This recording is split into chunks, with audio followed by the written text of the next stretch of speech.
pessoal. A gente já fez uma rápida apresentação, não é, desse universo moral, digamos assim, dessa ética. A gente fez o que é chamado de corte vertical e horizontal. Então, ética prática, ética normativa, metaética. A gente fez um corte horizontal dentro da metaética, semântica moral, ontologia moral, epistemologia moral, a filosofia da mente. Tudo isso a gente vai ver com mais detalhes. Do ponto de vista da ética normativa, teorias teleológicas, teorias deontológicas, modelo de ética das virtudes, como as grandes correntes da teoria normativa, e de ética prática, os diversos problemas associados a questões pontuais dentro do nosso universo social, tal como ética animal, comer carne, fumar em ambiente fechado ou não, aborto e eutanásia, casos mais polêmicos, ética ambiental, ética e economia e por aí vai. Então, a gente tem esse grande cenário.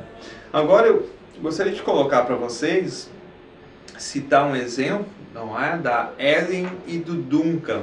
É uma obra que eu vou deixar um texto para vocês, de uma obra sobre metaética do Kirschen, que eu acho que vai dar para vocês uma certa dimensão de como esses problemas podem estar relacionados. Então eu gostaria de sugerir aqui uma pequena problematização, que a gente faça uma... Leia o exemplo, eu vou lançar a pergunta, para vocês também começarem a pensar um pouco mais sobre essas questões, não é? Cito o exemplo, abre aspas, esse é o exemplo do professor Duncan, do professor Kirschen, abre aspas. Imagine que duas pessoas, Duncan e Ellen, estão discutindo algo que já ouviram falar sobre, como por exemplo, a política de um país de limitar severamente o número de crianças que qualquer família pode ter. Imagine um exemplo de um país em que você não pode ter mais do que 2 filhos, por exemplo. Imaginemos também que, embora ambos reconheçam que há boas razões para defender essa política, ou seja, é bom que a gente limite, por exemplo, a partir de preocupações com a superpopulação e a sustentabilidade ambiental deste país. Então a gente limita para não ter superpopulação. Bom, embora isso é uma boa razão, ambos pensam que no final, limitar o número de filhos é moralmente errado. Duncan e Ellen concordam que as famílias devem ter alguma liberdade do Estado para decidir quantos filhos eles podem ter, pelo menos dentro de uma margem razoável. No entanto, em seguida a discussão toma um rumo interessante, revelando alguma discordância. Vejam só, Duncan pensa que esse tipo de política é sempre errado. Não importa qual é o país e a estrutura governamental. Ele pode estar preparado para ceder em sua visão se a situação ambiental piorar muito. Então esse é o cenário do Duncan. Limitar o número de filhos é inadmissível no entender dele, exceto se a situação ambiental, porventura, que ainda não é o caso, vier a piorar em um nível extremo. Mas, do modo como a situação está, ele pensa que qualquer governo que tivesse essa visão estaria errado. Fundamentalmente, Duncan pensa que seria errado, independente do governo e dos seus, independente de qualquer governo, limitar o número de filhos, e quem deveria decidir isso seriam os seus cidadãos. Então essa é a ideia que o Duncan defende em relação ao problema. Indo adiante. Ellen tem uma visão diferente sobre o problema. Ela reitera que ela acha que a política está errada, mas ela também considera que é intrigante afirmar que essa política está tão errada. Não importa o que as pessoas em um governo diferente decidiram. Seu foco, o foco de Ellen, é o pensamento de que, enquanto ela e Duncan podem achar essa política errada, o seu julgamento pode ser dessa forma causado por vários fatores locais. Considerem, por exemplo, a forma como Ellen e Duncan foram criados, os valores e a ideia atualmente considerados aceitáveis dentro da sua sociedade. Vejam, a questão fundamental aqui para a gente ir entendendo por passos é: temos um problema, limitar ou não a quantidade de filhos que os cidadãos podem ter em um determinado país. Temos duas pessoas discutindo isso. Duncan acha que em nenhuma situação isso é possível. Ou seja, é moralmente condenável em todas as situações possíveis limitar o número de filhos. Ao passo que a Ellen concorda com isso, mas tem alguns receios em relação a isso, que é exatamente o que é colocado aqui. Talvez fatores locais, como são colocados aqui, entrem na consideração de Ellen sobre limitar o número de filhos ser errado. E talvez ela considere isso errado por questões locais, por exemplo, não é? Os valores em que ela foi criada, a sociedade onde ela vive e por aí vai. Sigo no texto. Enquanto eles poderiam privilegiar a importância moral da liberdade da família em indivíduos, por exemplo, outras pessoas em diferentes localidades podem preferir privilegiar a força do Estado e da importância moral da unidade comum a nível de país, por exemplo. Então isso, em geral, é um debate muito comum entre Ocidente e Oriente, não é?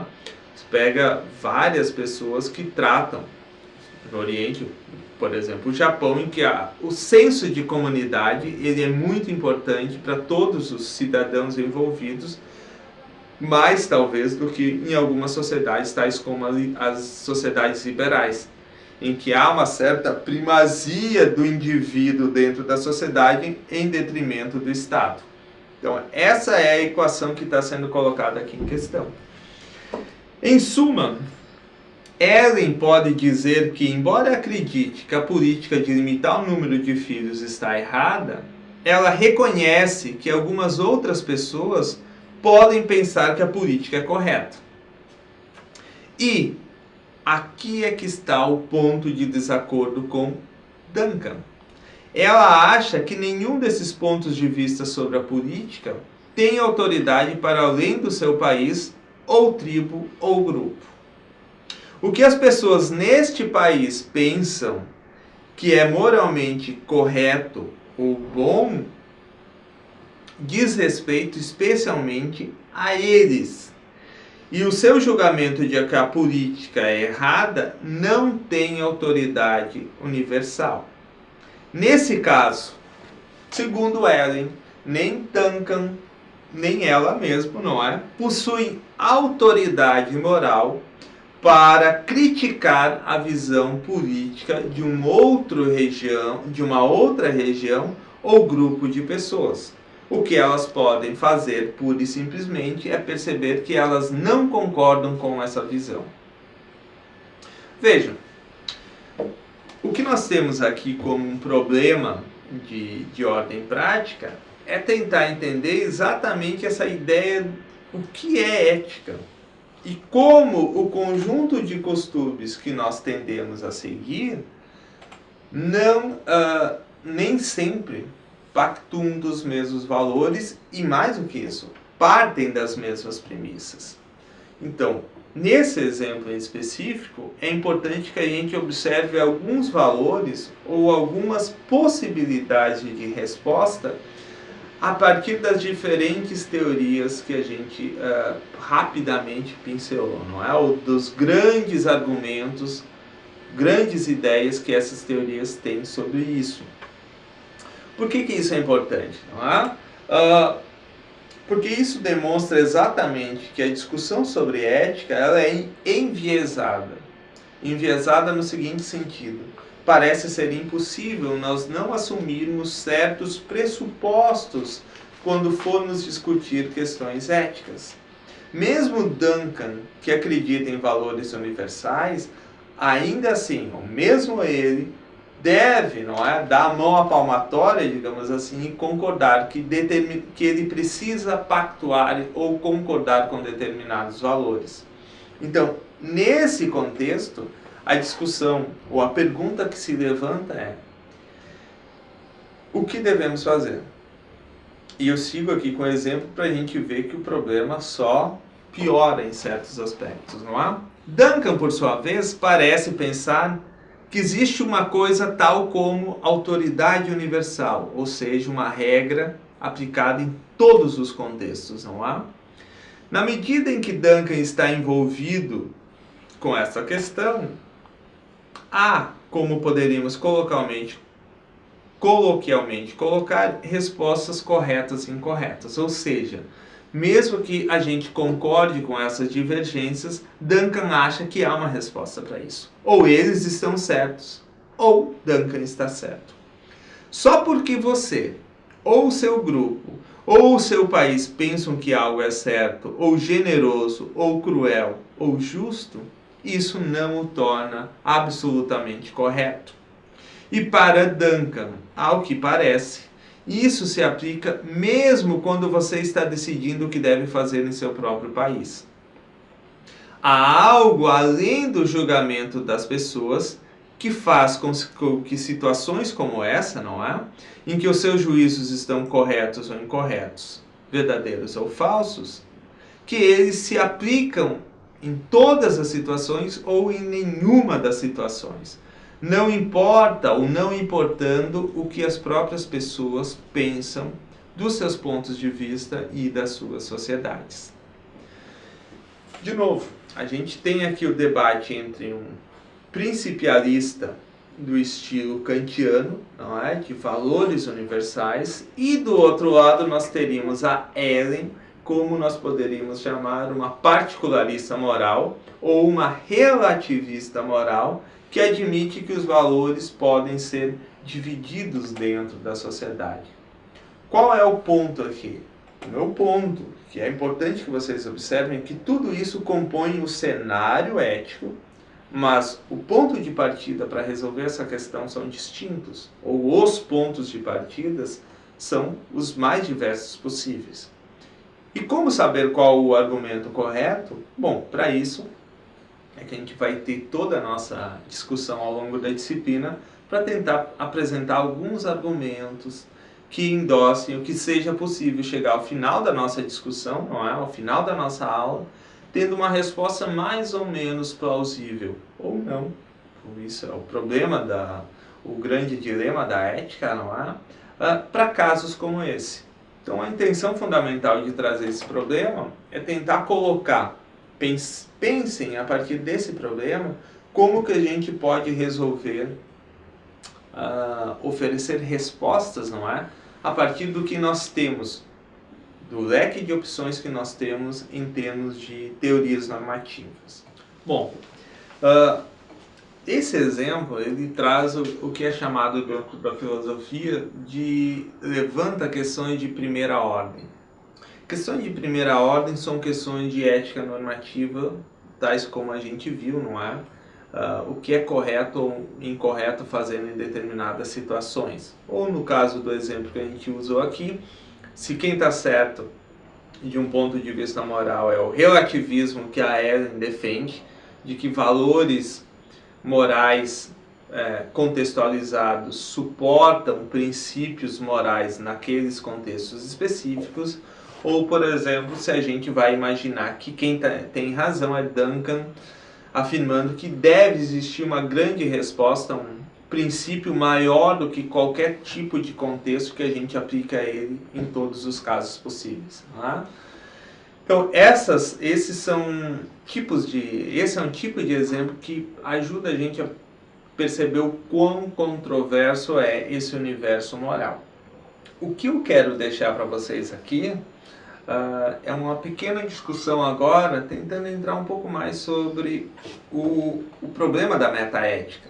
E é o problema do chamada ontologia moral, que a gente vai ver nas próximas aulas, discutido a partir de Moore, etc., o chamado realismo. E eu vou deixar a questão em aberto do Duncan e da Ellen exatamente para vocês também, quando tiverem acesso ao texto, tentar entender um pouco mais os elementos que envolvem essa discussão. Porque, afinal de contas, essa discussão ela é permeada ela é multifacetada, e como dependendo como você observa, diferentes serão as respostas que você vai ter. Então vejam, se a gente imagina que essa é uma questão de primeira ordem, então eu sugiro agora que a gente faça um pequeno exercício teórico de transformar isso em uma questão de segunda ordem. Qual é o tipo de posição metaética que Duncan e Ellen estão defendendo? Não esquecendo que Ellen é uma relativista, e colocando nos termos aqui do próprio professor Kirschen, Duncan é uma espécie de absolutista moral, ou seja, acredita que existem princípios morais. Ele é um universalista. Essa questão, eu sigo aqui para deixar ela um pouco mais redonda, digamos assim, em relação à dúvida, que é o seguinte: o debate de Ellen e Duncan não é muitas vezes o tipo de discussão cotidiana que as pessoas que são novas ao estudo formal da metaética refletem sobre como sendo a experiência que os conecta com os debates acadêmicos. E qual é o ponto aqui? O ponto aqui é que essa noção de metaética que a gente vai começar a estudar é um cenário um tanto quanto novo para muitos de vocês. Então a gente ainda tem uma dificuldade na linguagem, não é? A terminologia vai ser uma terminologia diferente, mas isso não impede vocês, nem de longe, de fazerem um exercício de tentar entender como é que a gente colocaria a questão do Duncan e da Ellen de um ponto de vista metaético. Eu sigo aqui para a gente encerrar. Vamos colocar um par de etiquetas nos pensamentos de Duncan e Ellen. Podemos denominar a Ellen como uma relativista moral. Ela acredita que a autoridade dos juízos morais é um assunto pessoal. Na verdade, não é um assunto pessoal. A tradução aqui ficou errada porque, na verdade, é um assunto contextual. Relativismo é diferente de subjetivismo moral. Já vão se acostumando com essa terminologia, por quê? Subjetivismo moral não diz respeito à existência de princípios que nós concordamos, diz respeito à ideia de que eu possuo juízos morais ou determinadas crenças morais e outros indivíduos possuem outras crenças morais e a gente discute para ver qual dessas crenças é a correta. O relativista moral acredita que existem princípios contextuais de determinados grupos baseados em determinados valores e que esses princípios não podem ser comparados com outros princípios morais. Essa é uma distinção fundamental. Não há nada além do que pensamos que pode dar autoridade aos nossos julgamentos. Nada além delas que as torne verdades. Apenas verdades para eles naqueles contextos ou aceitáveis para eles naqueles contextos. Vejam, essa é uma posição relativista. Por outro lado, Duncan é claramente um antirrelativista. Ou seja, ela reconhece de fato que as pessoas fazem diferentes julgamentos morais. Duncan não tem dúvida que a gente tem posições morais diversas. Entretanto, ele acredita que exista uma espécie de autoridade universal sobre essas questões, embora a gente divirja do ponto de vista sobre se é correto ou não o aborto, ainda assim parece existir do ponto de vista do Duncan uma resposta correta para essa questão. Podemos falar então que em termos de que existe algum padrão que faz com que os nossos julgamentos morais sejam corretos ou incorretos. Atualmente, do ponto de vista metaético, com frequência as pessoas chamam a posição de Duncan como uma espécie de realismo moral. E aqui eu coloco, abre aspas, podemos falar em as pessoas que defendem o realismo, não é? Raciocinam da seguinte maneira. Duncan acha que há um julgamento moral correto e incorreto globalmente. Ou seja, que há autoridade universal ao juízo moral. E a maneira muito natural de explicar isso é que existe uma espécie de realidade moral independente do julgamento humano que diz o que é correto ou não. Eu vou parar por aqui, o resto da discussão a gente vou lançar para vocês agora, Mas pensem no seguinte cenário sobre o que é o realismo moral. Isso é introduzindo a nossa próxima aula. O realismo moral é a possibilidade metaética da existência de valores morais que não são valores dados pura e simplesmente pelo juízo de determinado agente ou determinada pessoa. Reduzindo isso a uma linguagem mais cotidiana nossa, é como se nós disséssemos: olha, é errado matar, não porque isso sai da minha cabeça ou porque eu penso que é errado matar. É errado matar porque existe algo maior do que esse meu simples juízo de que algo é errado, mas ele é errado por outro motivo. Há algo que justifique que algo é errado. Um exemplo que eu cito para vocês: pensem na seguinte situação. Uma pessoa, um marido que espanca a esposa, não é? Que bate nela violentamente, e você diz: olha, essa atitude é errada. E você vai dizer: é obviamente que essa atitude é errada. E aí você vai dizer: mas por que essa atitude é errada? Aí você vai dizer: você não pode ferir outras pessoas, isso fere com a dignidade da mulher, isso é injusto. Nós temos vários argumentos para admitir que esse tipo de atitude é uma atitude completamente condenável. Só que há um ponto aqui que é fundamental entender, que todas as nossas afirmações sobre atitudes tais como violentar uma pessoa errada, está baseada numa premissa fundamental. Existe algo como o que nós poderíamos chamar de erradeza ou correção. Quer dizer, tem que existir uma ideia de correto ou incorreto para você poder aplicar ela a um contexto em que isso realmente exista. E é nesse cenário sobre a existência ou não de fatos morais que nós vamos discutir na nossa próxima aula, partindo desse exemplo do Duncan, não é? Imaginando como que a gente pode resolver esse tipo de imbróglio se nós imaginarmos que Duncan, como antirrelativista, tem ou não justificativa para pensar nisso. Então, a pergunta que eu deixo para vocês é: por que a posição de Duncan é considerada um tipo de realismo moral? Essa é a pergunta que eu lanço para a gente começar a entrar no terreno da metaética. Não é? Vocês sigam no texto, há mais elementos aqui para a gente considerar, e isso é fundamental para que a gente possa ter um andamento bem pontual da nossa discussão. Ok, pessoal? Agradeço muito a paciência de vocês. Até breve.